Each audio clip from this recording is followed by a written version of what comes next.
వచ్చేసింది ఆది శ్రావణం షాపింగ్ అంతటికి అతిపెద్ద కేజీ సేల్ తో పాటు up to 61% of 1+1 offers, combo offers ఇంకా మరెన్నో. సిఎంఆర్ షాపింగ్ మాల్ ప్రక్రియలో కేంద్ర రాష్ట్ర ప్రభుత్వాల ఉద్యోగులను భాగస్వాములను చేయాలని మాజీ మంత్రి తలసాని శ్రీనివాస్ యాదవ్ అన్నారు.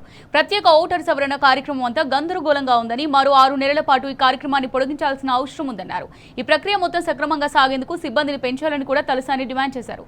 ఓటర్లకు ఎన్యూమరేషన్ ఫారాలను అందజేయడంలో ఎందుకు జాప్యం జరుగుతోందని ప్రశ్నించారు. దీంట్లో ఏంటంటే కన్ఫ్యూజన్ కింద మనం లాస్ట్ టైం కూడా డిమాండ్ చేసినాం, ఒక 6 నెలలు టైం ఇవ్వాలని చెప్పి. వాళ్ళు ఏదో వచ్చే నెల 3 తారీఖు వరకు ఎక్స్టెండ్ చేశారు. ఆ సమయం కూడా సరిపోదు. ఎందుకంటే రాష్ట్ర వ్యాప్తంగా కానివ్వండి, ప్రధానంగా గ్రేటర్ హైదరాబాద్ లో చాలా పాపులేషన్ ఉన్నటువంటి మన గ్రేటర్ హైదరాబాద్ లో అందరూ బిజీ లైఫ్ లో ఉంటారు. పొద్దున్న లోవంగానే రాత్రి వరకు మన బిఎల్ఓ గాని బిఎల్ఏ గాని పోయే టైం వాళ్ళు అందుబాటులో ఉండకపోవడం, వాళ్ళ ఆఫీస్కని వ్యాపారంకి ఇంటికి వచ్చే సమయానికి వీళ్ళు అందుబాటులో ఉండకపోవడం మూలాన చాలా నియోజకవర్గాలలో 40, 45, 51 లోపటనే % జరిగింది.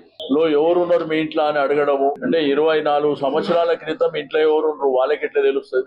అసలు వాళ్ళు చేసినటువంటి సిస్టమే తప్పుడు సిస్టమ్. ఈ నివాసంలో ఎవరుంటున్నారు అనేది కావాలి. నువ్వు 20 సంవత్సరాల క్రితం, 24 సంవత్సరాల క్రితం అంటే ఎవరు ఎక్కడ ఉన్నారు? రెండోది వాళ్ళు ఏమడుగుతారు, 24 ఇయర్స్ కింద నువ్వు ఎవరు కోటేసావు అని అడుగుతారు.